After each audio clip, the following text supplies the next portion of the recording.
Hello everyone. So strange to be giving a share online like this. Not really my style. Anyone, please God, we'll be back to face sharing soon. For today's Tehillim share, I've chosen to do Kapitel Chaf, 20, chapter 20. Not the whole thing like we usually do, but just a quick overview of the Kapitel of Tehillim, one that we are probably saying a lot of these days. And anyway, this is a Kapitel of Tehillim, which by custom is said by both Ashkenazim and Sfaradim almost every single day. This, if we wanted to sum up this Kapitel Tehillim in one sentence, we would say that this chapter is our conviction that all our salvation depends absolutely completely on Hashem and comes to us via prayer. That davening, turning to Hashem for help. That this is how we get helped. The Gemara says that so many times we turn to Hashem and we ask Hashem to listen to us, and then we fail to ask Him for redemption. We fail to ask Him what's really important to us. And the Gemara says this is like a person who knocks on the door and then turns his back when the door opens. This Kapitel of Tehillim is telling Hashem what we need, what we want, and begging Him to give it to us. The Medrash tells us that it's a custom to wish a person when they're finished davening Shemona Esrei, that if you're standing there, you should say to them, "I wish you that your tefillah should be answered." And that's actually why, if you're looking in a Sefer Tehillim now, you'd see that the last pasuk of the last kapitel, the 19th kapitel, is Yularatzon Imrei Fi v'Hegyon Libi Lefanecha Hashem Tzur v'Goyli. Let my prayers all come true. So let's look at a few points in this kapitel. Obviously not going to do it in full detail, but just getting a quick overview. So it seems that from the introduction, Lamnatzech Mizmor David, that it is being written by David or for David, two different opinions.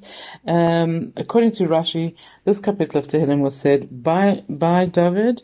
At the time that David did not go to war, he stayed home. The people begged David to stay home, and he stayed at home, and Yoav went out to fight the war. And David stayed home and davened and davened and davened and davened. And it says that in the merit of David's davening, that's how come the people won the war. What does he say? He says, Ya'ancha Hashem b'yom tzara. Hashem answers us on this day of tzaras. Yisogev Hashem Elokei Yaakov. Hashem's name should be a shield for us. So what is this concept of Ya'ancha Hashem b'yom tzara? Hashem should answer us on the day of tzaras. And the Medrash explains this with a mashal. It says that one time there was a father and a son who were traveling together. It was a long travel, and the child was getting tired, miserable, wanted to know if he was there yet.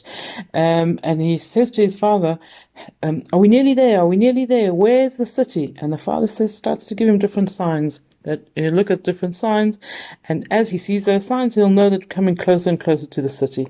And the last sign that he gives him, he says, just outside of the city there's a graveyard. When you see that graveyard and you see the cemetery, then you'll know that we are on the outskirts of the city, that we're right there.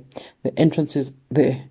And so too Hashem says to us, when you see tzaras, when you see the tzaras all around us, rest assured that you are about to be redeemed. As it says, Ya'ancha Hashem will answer you b'yom tzara, when you see the tzaras, when you see the troubles around you. We also have a concept of Hashem promising us, Imay Anochi b'tzara, that when we're in tzara, so is Hashem in tzaras. And so we turn to Hashem. It's actually an obligation midaraisa to turn to Hashem at an eis tzara, at a time that is difficult, and turn to Him and to ask Him to help us. And what do we ask Him to do for us? We say, Yishlach Ezracha Mikodesh, Hashem, please help us. So we ask Him, Mitzion Yisadeko. Yizkar kol min chaysecha v'oilascha yidash neselo. And so here reminding Hashem about the different sacrifices that we brought to Hashem. Yizkar kol mincheisecha, to remember the mincha sacrifice, and then it hints also to the oila, and the yedash nesela, a hint from the word deshen or ashes. So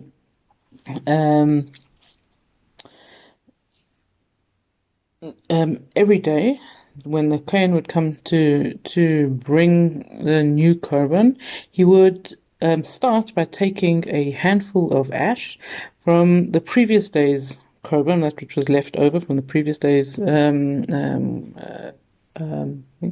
put it onto the place where he was going to bring the new korban. This is called the Trumas Hadeshin, and teaching us, giving us a lesson in our Avodas Hashem that we have to take from yesterday, take what we've built on, and build more, and continue more. Also, this concept of remembering Yedash Nesela. So the ultimate sign that Hashem accepted a korban for us was when He sent down a fire from above and burnt it into ashes. Now, we wanted that with all the regular korbanos, but it was specifically it was a custom to bring korbanos before going out to war, asking Hashem for help. And Rashi says, what is that nowadays? He says these are the tefillas that are said while the army is at war, while we are fighting for whatever it is that we need. Yitein Hashem chilvavecha v'chalat tzascha yemale. We asking, that Hashem told that Hashem should fulfill that which we are asking for, and here we reminding ourselves that when we ask Hashem for something, we must be careful. We must have it thought out what it is that we want. As it is our minhag to say, Yimale Hashem kol tova, that everything we ask Hashem for, it should be fulfilled for the good. Ranana b'shasecha v'shem Eloheinu nidgol, Yimale Hashem kol masha'alaisecha. And carry on with the next pasuk as well. Zayin ato yadati ki yashir Hashem meshichai ya'anehu mishmei kodshay b'gvuras yeshem yaminai. So here we are turning to Hashem, and we are saying this almost in a song of joy, a song of victory, that we feel assured that when we turn to Hashem and we ask Him for what we need, for what we want, and we do it properly, and we're not relying just on ourselves, but we are relying absolutely and completely on Hashem, that Hashem will answer us. Hashem will have chesed, Hashem will have rachamim. So we always walk this very fine line of how much effort must we put into things ourselves, and how much emunah must we just have, and just trust that Hashem will do whatever Hashem wants. This is our emunah versus hishtadlus tightrope that we always win on. And so we say this very clearly here: Eilev harechev, eilev hasusim. There are those who go with chariots and horses. In other words, they get completely involved in their own methods of sorting out and their own hishtadlus and their own effort and taking credit for everything.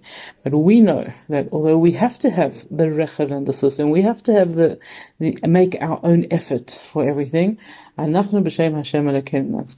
that ultimately it's Hashem. Hashem is in charge, and we can't rely on our own effort. We have to make effort, but we can rely absolutely and totally on Hashem, as it says, even when effort just disappears, when it falls and turns to nothing, we still are able to stand up, and the big thing, to say thank you, to believe that Hashem will help us, Hashem will look after us, We say thank you. Hashem Hashia, Hamelach Ya'anenu Yem Karenu. This passage just sums up the whole capital, where when we call out, and we say Hashem answers us when we daven to Him. And this concept of Hamelach Ya'anenu, it's the King who answers us b'Yom Karenu. Hashem wants us to turn to Him. Hashem wants us to daven to Him, and then please God, Hashem answers us. And fulfills all our needs, everybody's needs, l'tova, for good. Thank you.